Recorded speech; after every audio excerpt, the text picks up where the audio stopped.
नमस्कार दोस्तों, सांस्कृतिक संपत्ति चैनल में आप सबका स्वागत है।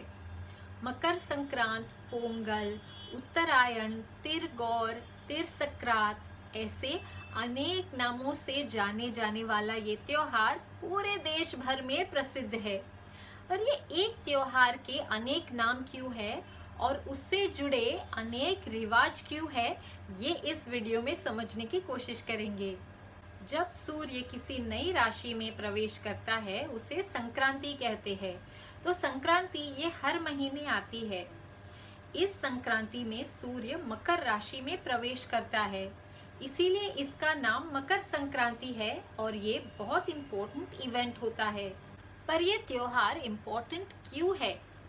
इस त्योहार के बहुत सारे शारीरिक, मानसिक, साइंटिफिक और आध्यात्मिक लाभ भी है। चलिए इसकी चर्चा करते हैं। मकर संक्रांति हर साल 14 या 15 जनवरी को मनाई जाती है, पर एक वक्त होगा कि ये जून के महीने में मनाई जाएगी। पता है क्यों? पृथ्वी एक साल में एक पूरी सूर्य परिक्रमा करती है। हर साल सूर्य परिक्रमा करने के दौरान इक्विनॉक्स का समय 50 सेकंड से चेंज होता है। मतलब हर साल जो इक्विनॉक्स आता है उसमें पिछले साल के हिसाब से लगभग 50 सेकंड का फर्क होता है। इसी कारण साल 272 में मकर संक्रांति 21 दिसंबर को मनाई गई थी। साल 1000 में ये 31 दिसंबर को मनाई गई थी। अब हम इसे 14 या 15 जनवरी को मनाते हैं। साल 9000 में मकर संक्रांति जून के महीने में मनाई जाएगी। हर साल पृथ्वी की रोटेशन स्पीड में बदलाव आ रहा है, इसीलिए ये जो 50 सेकंड का फर्क है ये एक्यूमुलेट होते होते मकर संक्रांति की डेट आगे जाती रहेगी। लेकिन मकर संक्रांति की डेट जो भी हो, इस त्योहार को मनाना क्यों चाहिए, अब ये जानते हैं। इंस्टीट्यूट ऑफ माइक्रोबियल टेक्नोलॉजी इन्होंने 12 वर्षों तक रिसर्च किया मकर संक्रांति और गंगा के पानी के बीच के कनेक्शन के बारे में, और उन्होंने ये पाया कि मकर संक्रांति के दिन 6 घंटे के लिए कुछ स्पेसिफिक सूर्य किरण ये गंगा नदी पे गिरने के वजह से गंगा नदी में कुछ चेंजेस देखे जाते हैं।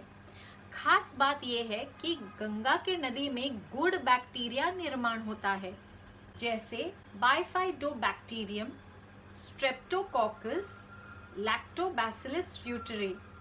ये बैक्टीरिया हमारे शरीर में मिनरल्स को बढ़ाने में सहायता करता है।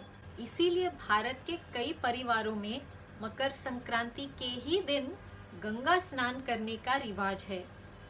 मकर संक्रांति के समय जो सूर्य किरण होते हैं वो हमारे शरीर के लिए बहुत लाभदायक होते हैं, क्योंकि वो हमारे शरीर में विटामिन डी की मात्रा को बढ़ाते हैं।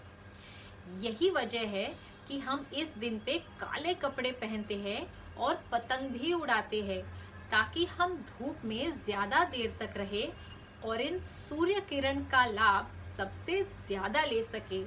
कई परिवारों में इस दिन पे नया धान लाके उसी नए धान का भोजन बनाने का रिवाज है। ये इस वजह से है कि ये जो त्योहार है ये राबी क्रॉप्स के हार्वेस्ट फेस्टिवल के बीच में आता है। तो ये रिवाज इसलिए है कि हम अच्छा पौष्टिक खाना खाएं। भारत के कई जगहों पे इस दिन पे खास खिचड़ी बनाई जाती है। कई लोग तो इस त्योहार को ही खिचड़ी कहते हैं। ये इसलिए कि खिचड़ी ये बहुत ही पौष्टिक होती है और ये अमीर से लेके गरीब तक हर एक घर में आसानी से बन सकती है। और सर्दी के मौसम में गरम गरम खिचड़ी खाने का मजा ही कुछ और है। अब बात करते हैं इस त्योहार के दौरान सबसे ज्यादा इस्तेमाल होने वाली चीज उसका, जो कि है तिल या सेसमी सीड्स। तिल हमारे शरीर में कैल्शियम की मात्रा को बढ़ाता है, हड्डियों के स्वास्थ्य में सुधार करता है, हमारे हार्मोन्स को मैनेज करता है। ये एक एंटीऑक्सीडेंट भी है, इसीलिए तिल खाना ये बहुत जरूरी होता है और खासकर सर्दियों में ये ज्यादा फायदेमंद है। चलिए अब बात करते हैं कि तिल और मकर संक्रांति से जुड़े आध्यात्मिक कारण के बारे में। सूर्य मकर राशि में प्रवेश करता है। साल में यही समय है जब सूर्य और शनि देव ये एक साथ होते हैं। वैसे तो इन दोनों की आपस में नहीं बनती, पर साल में यही वक्त है जब दोनों एक साथ होते हैं। तो अगर आप देखें तो इस त्योहार के दौरान हम सूर्य की पूजा करते हैं और शनि देव को जो सबसे प्रिय चीज है तिल, उसका हम सेवन करते हैं, उसे खाते हैं।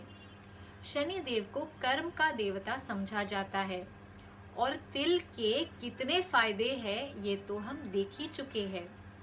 तो अगर तिल का सिर्फ हम सेवन ही ना करें, उसका दान भी करें, तो शनि देव हम पे प्रसन्न होते हैं।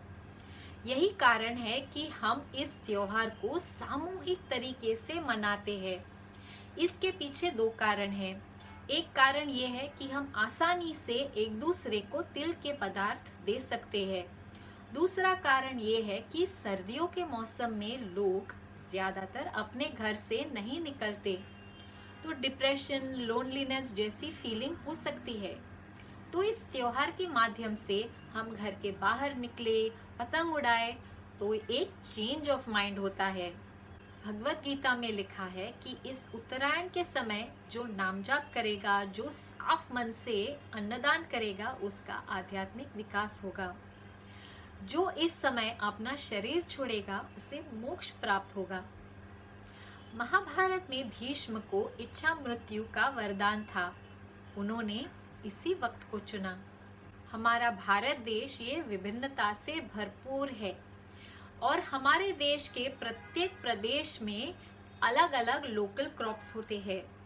मकर संक्रांति ये इन्हीं लोकल क्रॉप्स के दौरान आने वाला एक हार्वेस्ट फेस्टिवल है।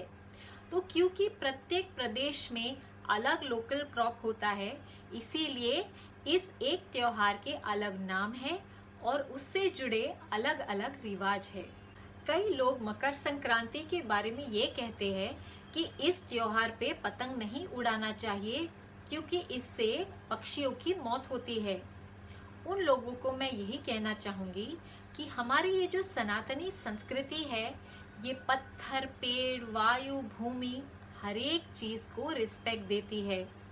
तो अगर आपको पक्षियों की चिंता है तो बिना कांच वाला मांजा इस्तेमाल करें, लेकिन पतंग जरूर उड़ाए और इस त्योहार को दिल खोल के मनाएं।